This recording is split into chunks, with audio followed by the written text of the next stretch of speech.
Welcome to the Apex Perspective podcast. My name is Aryan Mohindra, and today's podcast is sponsored by Mind and Body Mastery. In 90 days or less, I get CEOs on track to building a body that commands respect in any room, increase energy levels to develop razor sharp focus for both their companies and their families, and the skill to retain this transformation for life. Additionally, at Mind and Body Mastery, we focus on tailoring the fitness routine to fit into the most hectic schedules, and this is done through utilizing walking as 80% of the fitness routine, which can be done anytime and anywhere, and it's what I use to personally lose 70 pounds and keep it off. Lastly, we structured the fitness routine to be less than 10% of your time weekly. Now, if you're a CEO or founder, every Wednesday at 5 p.m. Eastern Standard Time, I host a free HIIT workout with other CEOs and founders alike. So if you'd like to join, please send me a message on LinkedIn.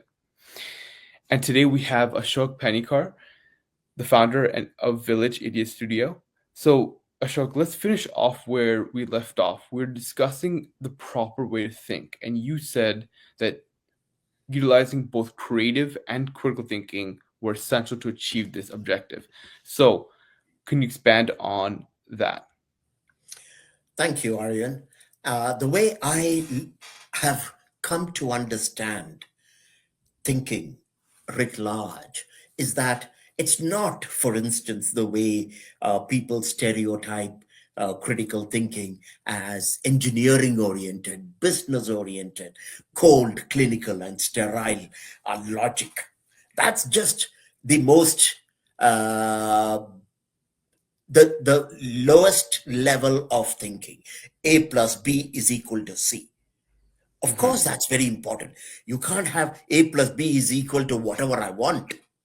Mm-hmm. So obviously, clear, simple, linear logic is important, but thinking is so much more complex and beautiful. To Mm-hmm. give you an example, now we all know we have emotions and feelings.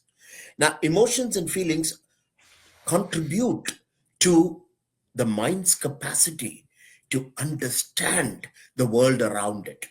So I have come to a very simple baseline of what thinking is. All thinking is really to understand the nature of reality. Mm-hmm. So this is important because every creature, even a dog, a tiger, a zebra, or the Neanderthals, human beings, we have the basic cognitive equipment to understand our environment Mm-hmm. so that we can survive in it. Mm. Go on. Question for you. What about reasoning and strategy? Right. So all of that comes later. Mm. So even philosophy, quantum mechanics, all of this comes later. The Mm-hmm. basic responsibility of the mind is to keep the creature alive. Now, Mm-hmm. after that, see, a dog, for instance, if it's a pet, it uses its mind to ingratiate itself with the owner. Mm-hmm. It knows how to, or a cat knows how to manipulate the owner in order to get great treats or whatever else. Mm-hmm. But human beings, beyond survival, we also have the capacity to connect, bond with each other. And that's where Mm-hmm. the emotions and the feelings come in. And that's very important. That is part of the thinking process. And then you have what you just mentioned, complex reasoning. Mm-hmm.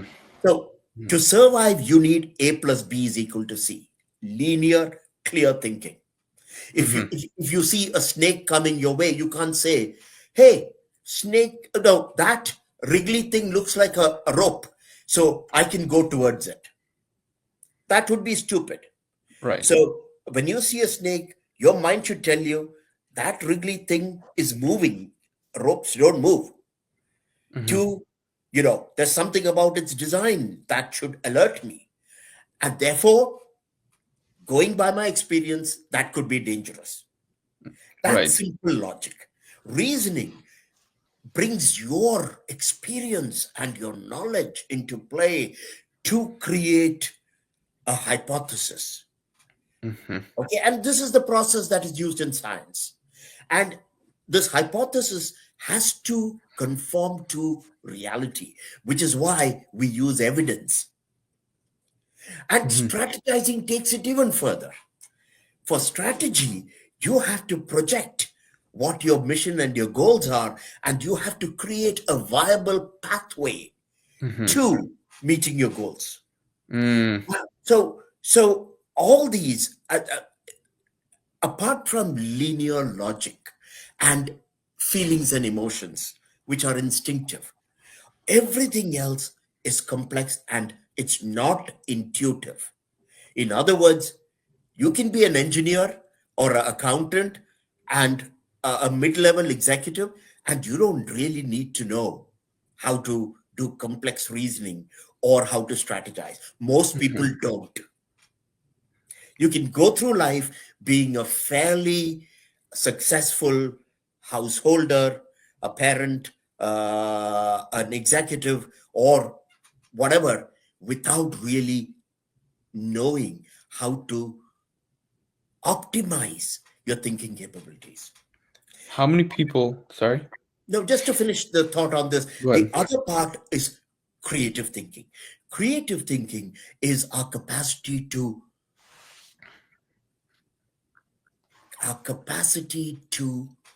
project into our emotion, to project into the future, to imagine worlds that do not exist. Mm-hmm.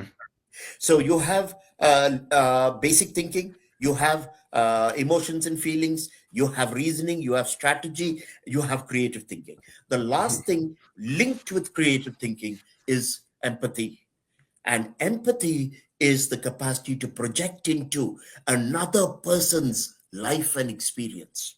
Mm-hmm. So, all together, if we can think of these as moving pieces, if you can find a way to get them together and functioning just like a highly sophisticated mechanical watch, like a Rolex or something, every part is moving in sync. Mm-hmm. Basically, you're a genius. Mm. That's it. And how many people do you think are aware that creative and critical thinking are both necessary and what those mean to achieve proper critical thinking? Do you think that's a large contingent of the population or significantly less? Totally insignificant. Totally. In fact, I want to say something to your listeners. The last 40 to 50 years, particularly Western society, has elevated feelings and emotions and creativity and empathy over critical thinking. Yes, agreed. Because you can't challenge ideas anymore. Exactly. And even if it, like I go through this when I tell someone who's emotional and talking about racism and sexism and attacking people, I say, hold on, we need to look at this a little more rationally. They attack me for being a white supremacist.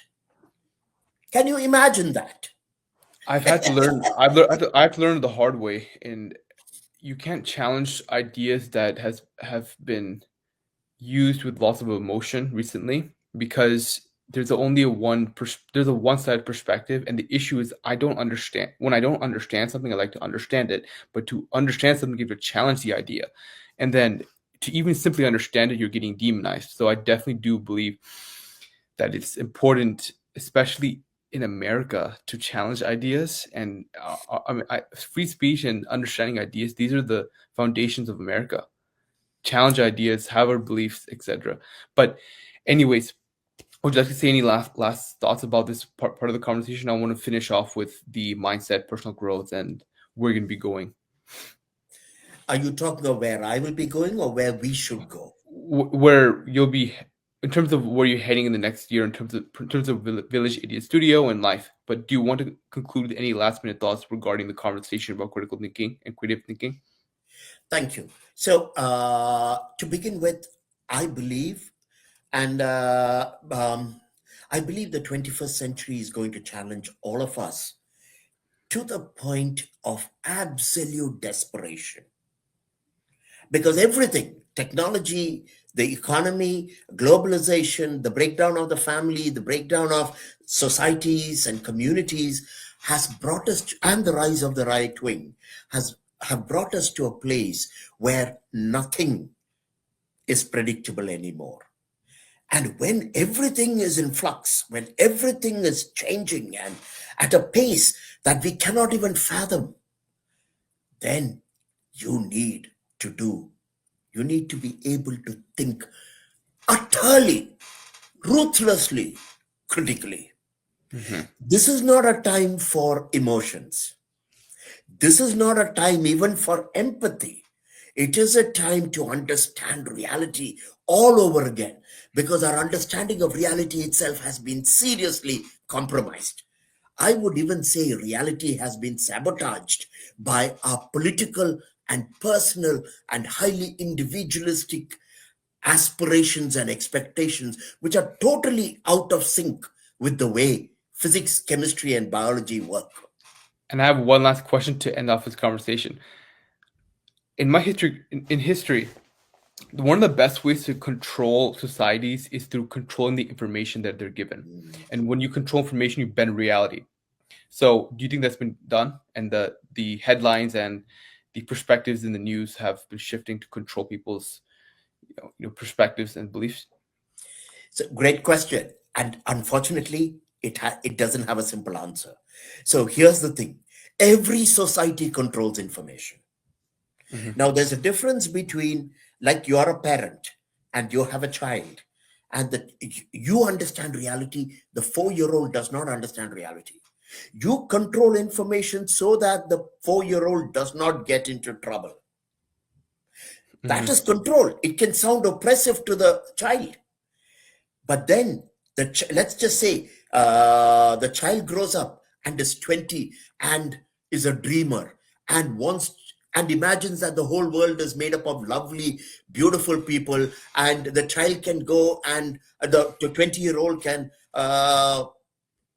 hug and invite into their home and into their bedroom just about anyone because human beings are good. The child is in the process denying reality too. So Hmm. information can either be controlled positively or it can be controlled negatively. Hmm. The acid test is, does it help us survive in a real environment? Okay, that's a very good question, and let's end off the conversation here about this. It was a very intriguing conversation. I even have more questions, but we'll save that for a different conversation later. So let's get into the mindset and personal growth aspect of the conversation. So, what is your personal philosophy regarding failure? What's your perspective on failure? Without failure, there is absolutely no thinking. Hmm. All thinking is premised on failure. In fact, people should be proud of their failures, not of their successes. We Hmm. know this. No, very few people learn from success. But if you are even halfway intelligent, you learn from failures. Hmm. Understood. And do you have fitness goals for 2025? Actually, so far I've been talking about mental fitness.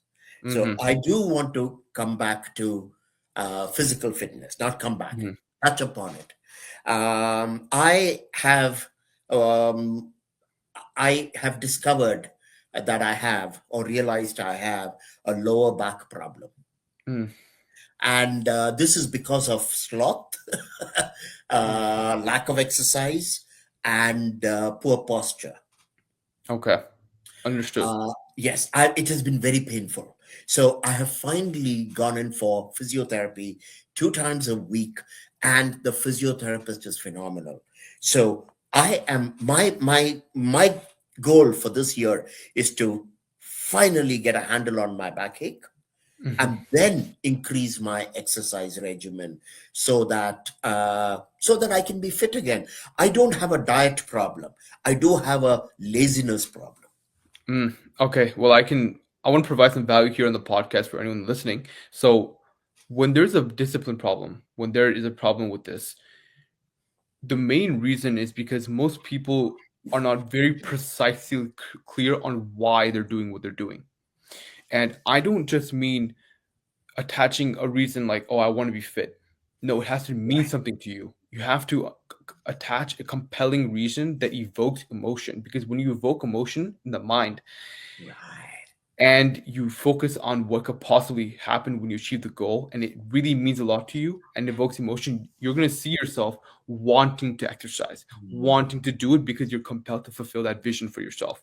And this is something I talked about in my TED talk, but it's about finding your why and really finding a real reason that drives you to want to get to this goal. So that's my piece of advice for anyone that's Thank struggling you. with consistency. Yes. Thank you. Very useful. And I'm hearing it as visualizing Mhm. something positive at the end of it, and then keeping that at the back of my mind while I go there. Yes, Good. and it must evoke an emotion, and it must be truly meaningful to you. So it doesn't have to be particularly just a goal itself, but maybe fixing your lower back pain can help you work, play with your children, or be able to go on a walk with your family. Those things, if they mean more, then make that the main reason why you're doing it, and repeat that in your mind as it and evoke an emotion in yourself, because that's the only way you can really Mm, feel compelled to act. We're talking about action. action. Mhm. No, thank you for clarifying that. I shall I shall strive to do that. Thank you so much. Perfect. So, Ashok, where do you see yourself going with regard to Village Idiot Studio in the next year, and maybe in life in general? I want to grow Village Idiot Studio. Mhm, I want to increase the readership of my Substack essays, which are also called Village Idiot Studio. mhm, And I'm launching a new YouTube channel this next week, and I mhm. want to grow that. And most of all, my um, my income comes from my courses. I'm hoping to grow my the audience for my courses. Mhm. Understood. And where can people find more about you, those, your services, and in general, where you're producing content? Well, my website, which is my new website, which is still under creation, but you can still access it, is village-idiot.com. I'm Village-idiot.com. I'll be actually commenting on this right after. Village slash Not slash, dash. dash dash. Village-idiot.com. Perfect. I'm going to be linking this in the LinkedIn, and I'm going to be linking this website in the comments of this stream. Please, In addition, your LinkedIn, and then you can go ahead and post whatever you'd like in the comments if you want to tag I anything will else. do so. Thank you so much, Aryan. It was a pleasure. It was a pleasure. This was Aryan and Ashok Panikar. Thank you.